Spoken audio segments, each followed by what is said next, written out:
Hello भाई जी, क्या हाल चाल। तो भाई, अगर तुम हिंदू धर्म में पैदा हुए हो तो तुम्हें अपने धर्म के बारे में थोड़ी बहुत नॉलेज तो होगी ही। और अगर नहीं है तो तुम अपने जेनेटिक्स पर केस कर दो, क्योंकि तुम्हारे घर वालों ने अपना और तुम्हारा दोनों का जीवन व्यर्थ कर दिया।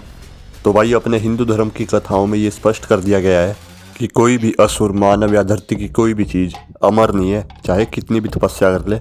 लेकिन अमरत्व का वरदान देने के लिए ब्रह्मा जी को भी आलस आ ही जाता था। लेकिन भाई, विधि के इस विधान को तोड़ के स्टार प्लस के एक सीरियल ने अपनी शक्तियों का संतुलन खो दिया। शास्त्रों में इस सीरियल का नाम ये रिश्ता क्या कहलाता है बताया गया है। लेकिन भाई, इस शो ने तो कोई तपस्या भी नहीं की, तो फिर ये इतना अमर कैसे हो गया। इसके पीछे हाथ है उस महाविनाशिनी शक्ति का, जो अपनी पे आ जाए तो प्रलय का रूप धारण कर लेती है, जिनको हमारे पुराणों में मम्मी कहा गया है।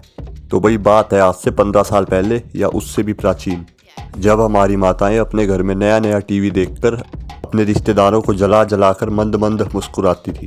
तभी टेलीविज़न की दुनिया में ये चमत्कारी शो आया, और इस शो को देखकर इंडियन फैमिली के घरों की औरतें मदहोश होने लग गई थी। इस शो के गाने सुन के उन्हें अपनी विदाई याद आती थी। शो में हो रही लड़ाइयाँ देखकर सास के बाल खींचने का मन करता था।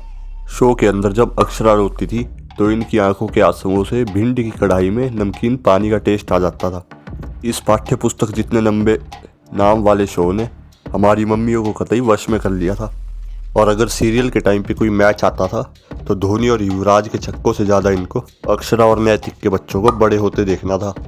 बस फिर क्या था, इस शो के मेकर तो थे ही बर्फीली लोमड़ी जैसे दिमाग वाले। उन्होंने कमजोरी का फ़ायदा उठाया और सीरियल का नया सीजन लॉन्च कर दिया। और इस नए सीजन का भी वही 4 मिनट के गाने जितना लंबा नाम, ये रिश्ता क्या कहलाता है ओ।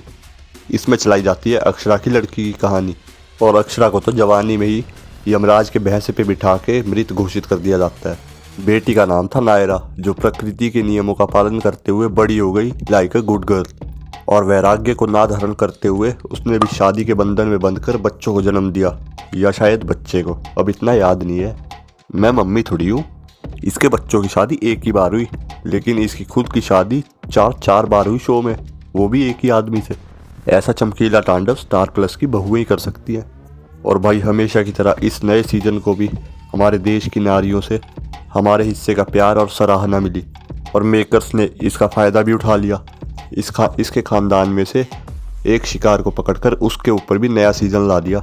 बस यही क्रम निरंतर चलता रहा और आदिकाल तक चलता रहेगा। और ये रिश्ता क्या कहलाता है, इस सवाल का जवाब कभी नहीं मिल पाएगा। कल की भगवान का अवतार भी इस शो के अंत के लिए ही होगा। मेरे को तो लगता है प्रलय के बाद इस संसार में सब कुछ नष्ट हो जाएगा। बस यही सवाल रह जाएगा, ये रिश्ता क्या कहलाता है।